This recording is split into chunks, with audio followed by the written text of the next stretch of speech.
इस प्रकार रामचरितमानस में लिखा हुआ हमारा सुंदर कांड पूरा हुआ। अब हम लंका कांड में चलते हैं। श्री गणेशाय नमः। श्री जानकी वल्लभे विजयते षष्ठम सोपान लंका कांड। आइए हम थोड़ा ध्यान धरते हैं प्रभु का। रामं कामारी सेव्यम भवभयहरणं कालं तेभसिंहं जोगीन्द्रं ज्ञाननगण्यं गुणनिधिमजितं निर्गुणं निर्विकारम् मायातीतं सुरेशं खलबन्धनिरतं ब्रह्मावृन्दैकदेवं वन्दे कन्दावदातं सरसिजनयनं देव मुरवीस्वरूपम् शङ्खे द्वान्दभमति सुन्दरतनुं शार्दूलं चम्बावरं कालव्याकुलकरालभूषणधर गंगा संसाङ्कप्रियम् काशीशं कालिकल्पमसो घसमनं कल्याणकल्पद्रुमं नौमीड्यं गिरिजापतिं गुणनिधिं कंदर्पं शंकरम। मतलब पहला श्लोक जो हमने 4 लाइन अभी कहा, उसमें भगवान श्री राम जी का वंदना करके प्रणाम किया गया है, वंदना किया गया है। क्या है? कामदेव के शत्रु शिव जी के सेव्य भाव, यानी कि जन्म मृत्यु के भय को हरने वाले काल रूपी मतवाले हाथी के लिए सिंह के समान, जोगियों के स्वामी जोगीश्वर, ज्ञानों के द्वारा जाने गए योग्य, गुणों के निधि, अजय, निर्गुण, निर्विकार, माया से परे, देवताओं के स्वामी, दुष्टों के वध में तत्पर ब्रह्मांड वृंद के एकमात्र देवता रक्षक माने जाने वाले, जल वाले मेघ के समान सुंदर श्याम कमल से नयन नेत्र वाले, पृथ्वीपति राजा के रूप में परम महादेव श्री रामचंद्र जी का वंदना करती हूँ।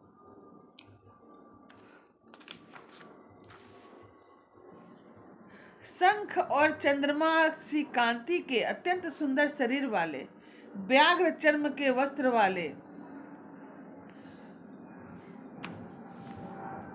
काल के समान अथवा काले रंग के भयानक सर्पों का भूषण धारण करने वाले, गंगा और चंद्रमा के प्रेमी, काशीपति, कलयुग के पाप समूह का नाश करने वाले, कल्याण के कल्प वृक्ष, गुणों के निधान और कामदेव को भस्म करने पार्वती पति वंदनीय श्री गंगा जी को भी नमस्कार करती हूँ।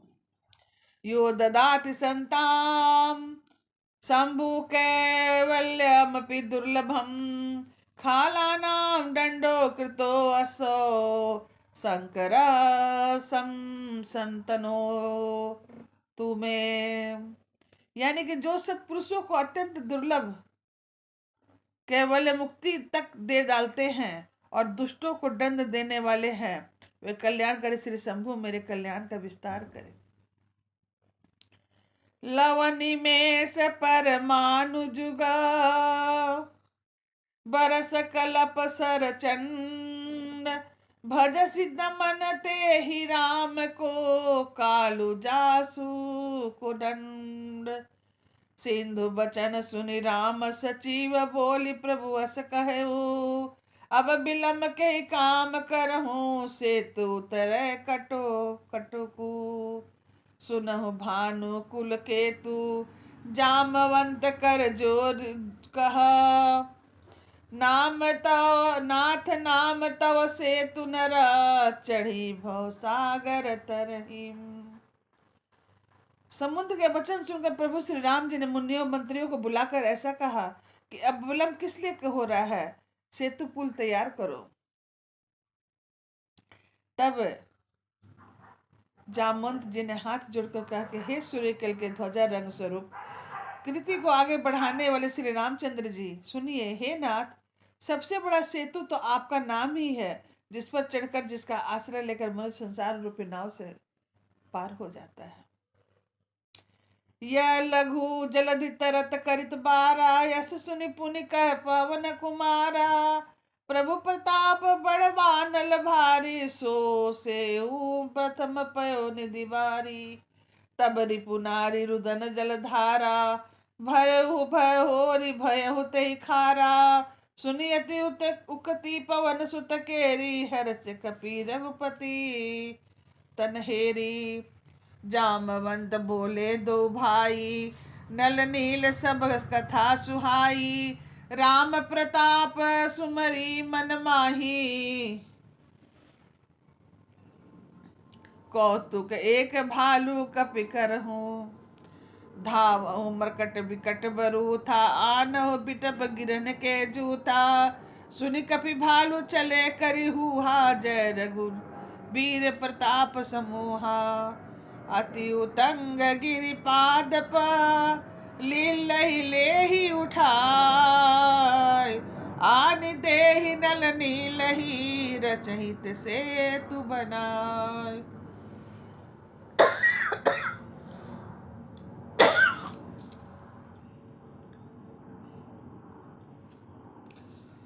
शैल विशाल आनि कपि देहि, कंदुकई व नल नील तिलेहि।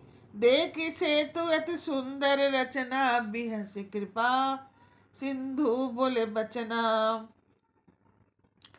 परम रम्य उत्तम हय धरणी, महिमा यमित न जाय न बरनी।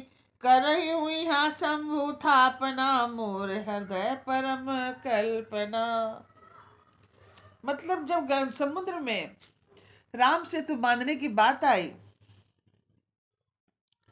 तब जामवंत बोले कि नल नील दोनों भाइयों को बुलाकर इन्हें सारी कथा सुनाई और कहा कि मन में श्री राम जी के प्रताप को स्मरण करके सेतु तैयार करो। राम प्रताप से कुछ भी परिश्रम नहीं होगा। फिर वानरों की सेना के समूह को बुला लिया गया।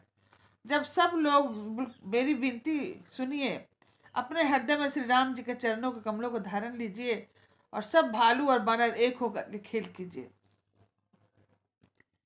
बहुत ही ऊंचे ऊंचे पर्वतों और वृक्षों की खेल की तरह ही उखाड़ उखाड़ के उठा लेते थे और नल और नील को देते हुए अच्छी तरह से गाड़ गाड़ कर समुद्र में सेतु बनाने लगे। बानर बड़े बड़े पहाड़ ला कर देते थे और नल नील उन्हें गेंद की तरह ले लेते थे। सेतु की अत्यंत सुंदर रचना देख करके कृपा से श्री रामचंद्र जी हंस कर बोले कि यह परम उत्तम जगह है और मेरे मन में के अंदर में जो भगवान शिव की कल्पना है, भोलेनाथ की, उनकी यहाँ स्थापना करें। और यह भूमि अस्मरणीय और उत्तम है, क्योंकि प्रभु यहाँ से अपने लंका में चढ़ाई किए। इसलिए मैं यहाँ पर शिव जी का स्थापना करूंगा। मेरे हृदय में उनका महान संकल्प बचा हुआ है। सुनि कपीस बहु दूत पठाए, मुनिवर सकल बोलिते आए। लिंग थापि विधिवत करि पूजा, शिव समान प्रिय मोहि न दूजा। शिव द्रोही मम भगत कहावा, सो नर सपन हूँ मोहि नहीं भावा। शंकर विमुख भगत चह मोरी, सो नर की मूढ़ मति थोरी। मतलब भोलेनाथ भी कहते हैं कि जो शिव द्रोह रखता है, जो मेरा भक्त कहलाता है और वो प्रभु से द्रोह करता, वो कभी भी मेरा प्रिय नहीं हो सकता। श्री राम जी कह रहे हैं कि श्री राम जी के वचन वानर लोग देखते हैं कि सब लोग, सुग्रीव जी ने बहुत सारे दूत भेजे कि जाइए जो श्रेष्ठ मुनि हो उनको बुलाइए और शिवलिंग की स्थापना कर विधिवत उनका पूजा किया जाएगा। फिर भगवान बोले, शिव जी के समान दूसरा कोई प्रिय नहीं है। शंकर प्रिय मम द्रोहि शिवा, द्रोही शंकर प्रिय मम द्रोही शिव द्रोही मम दास, ते नर करहि कलप भरी घोर नरक महुबास। यानी कि जो शंकर जी का प्रिय है परंतु जो मेरा द्रोही है एवं शिव जी को द्रोही और मेरा प्रिय है बनना चाहता है, वह मनुष्य कल्प भर में भी नरक में निवास करते हैं। जे रामेश्वर दर्शन करहूं, ते तनु तज मम लोक सिधारही, जो गंगा जलुआनि चढ़ायही, सो सुजय मुक्ति नर पायही। मतलब जो मनुष्य मेरे स्थापित किए हुए इन रामेश्वर जी का दर्शन करेंगे और वे शरीर को छोड़कर मेरे लोक को जाएंगे, और जो गंगाजल लाकर इन पर चढ़ावेगा वह मनुष्य सायुज्य मुक्ति पावेगा, अर्थात मेरे साथ एक हो जाएगा। हो या काम जो छल तज से यही,